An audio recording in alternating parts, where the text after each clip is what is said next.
ਰੁੱਤਾਂ ਕਿਸੇ ਵੀ ਇਲਾਕੇ ਦੀ ਰਹਿਤਲ ਉੱਤੇ ਗਹਿਰਾ ਅਸਰ ਪਾਉਂਦੀਆਂ ਨੇ। ਹਯਾਤੀ ਦੇ ਫੇਰ ਨਾਲ ਰੁੱਤਾਂ ਦਾ ਫੇਰ ਹੈ। ਬਚਪਨ ਵਿੱਚ ਰੁੱਤਾਂ ਦਾ ਰੰਗ ਹੋਰ ਹੁੰਦਾ ਹੈ ਅਤੇ ਜਵਾਨੀ ਵਿੱਚ ਰੁੱਤ ਹੋਰ ਤਰੀਕੇ ਨਾਲ ਮਾਣੀ ਜਾਂਦੀ ਹੈ, ਜਦ ਕਿ ਬੁਢਾਪੇ ਵਿੱਚ ਇਹੋ ਰੁੱਤਾਂ ਲੰਘ ਗਈਆਂ ਰੁੱਤਾਂ ਦਾ ਹੋਕਾ ਬਣ ਜਾਂਦੀਆਂ ਨੇ। ਪੰਜਾਬ ਵਿੱਚ ਮੌਸਮਾਂ ਦਾ ਫਰਕ ਅਤੇ ਰੰਗਾ ਰੰਗੀ ਬਹੁਤ ਜ਼ਿਆਦਾ ਹੈ। ਸਖਤ ਗਰਮੀ ਅਤੇ ਸਖਤ ਸਰਦੀ ਤੋਂ ਇਲਾਵਾ ਬਹੁਤ ਜ਼ਿਆਦਾ ਬਾਰਿਸ਼ ਵਾਲੇ ਇਲਾਕੇ ਮੌਜੂਦ ਨੇ। ਥਲ ਅਤੇ ਚੋਲਿਸਤਾਨ ਜਿੱਥੇ ਬਹੁਤ ਘੱਟ ਬਾਰਿਸ਼ ਹੁੰਦੀ ਹੈ, ਉਹ ਵੀ ਪੰਜਾਬ ਵਿੱਚ ਮੌਜੂਦ ਨੇ।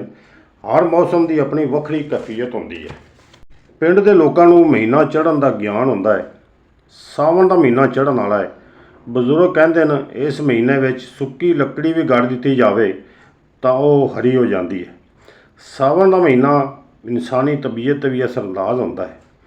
ਸੱਜਣ ਦੇ ਵਿਛੋੜੇ ਦੀਆਂ ਯਾਦਾਂ ਸੱਪ ਵਾਂਗੂ ਡੰਘਦੀਆਂ ਨੇ।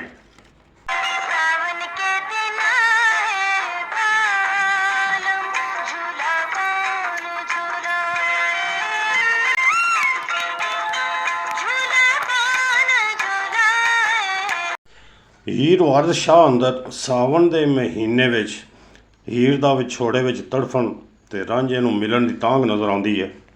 ਹੀਰ ਪੇਕਾ ਘਰ ਅਤੇ ਰਾਂਝੇ ਨਾਲ ਬੀਤਾ ਵੇਲਾ ਯਾਦ ਕਰਦੀ ਹੈ ਅਤੇ ਕਲੜੀ ਲੁੱਕ ਲੁੱਕ ਰੋਂਦੀ ਹੈ। ਜ਼ਹਿਰ ਖਾ ਕੇ ਮਰਨ ਨੂੰ ਤਿਆਰ ਹੈ, ਪਰ ਯਾਰ ਨੂੰ ਮਿਲੇ ਬਾਝ ਮਰਨ 'ਤੇ ਵੀ ਦਿਲ ਨਹੀਂ ਮੰਨਦਾ।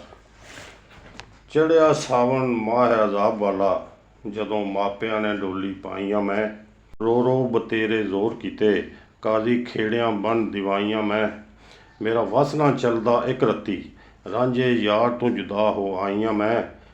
ਵਾਰਿਸ ਸ਼ਾਹ ਤਕਦੀਰ ਇਹ ਰੱਬ ਦੀ ਏ, ਕੂੰਜ ਕਾਂਗ ਦੇ ਹੱਥ ਸੌਂਪ ਆਈਆਂ ਮੈਂ। ਚੜ੍ਹਦੇ ਬਾਦ ਨੂੰ ਰੋਂਦੀ ਏ ਹੀਰ ਜੱਟੀ, ਮੈਨੂੰ ਰਾਂਝਣਾ ਨਜ਼ਰ ਨਾ ਆਉਂਦਾ ਏ। ਰਾਤੀ ਨੀਂਦ ਨਾ ਆਵੇ ਸੇਜ ਉੱਤੇ, ਦਿਨੇ ਚਰਖੜਾ ਮੂਲ ਨਾ ਪਾਉਂਦਾ ਏ। ਕੁੜੀਆਂ ਪਿੰਡ ਦੀਆਂ ਨਿੱਤ ਅਕਾਂਦੀਆਂ ਨੇ ਮੈਨੂੰ, ਬਰੋਂ ਫਿਰਾਕ ਸਤਾਉਂਦਾ ਏ। ਵਾਰਿਸ ਸ਼ਾਹ ਅੱਲਾ ਬਿਨ ਤਾਂਗ ਨਾਹੀਂ, ਵੇਖਾਂ ਰਾਂਝਣਾ ਕਦੋਂ ਮਿਲਾਉਂਦਾ ਏ।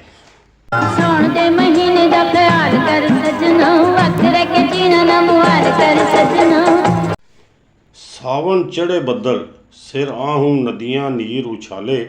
ਨੈਣ ਮੇਰੇ ਹੰਝਾ ਲਹਿਰੀ, ਡੁੱਬਦੇ ਬਹਿਰ ਫਿਰਾਕ ਵਿਚਾਲੇ।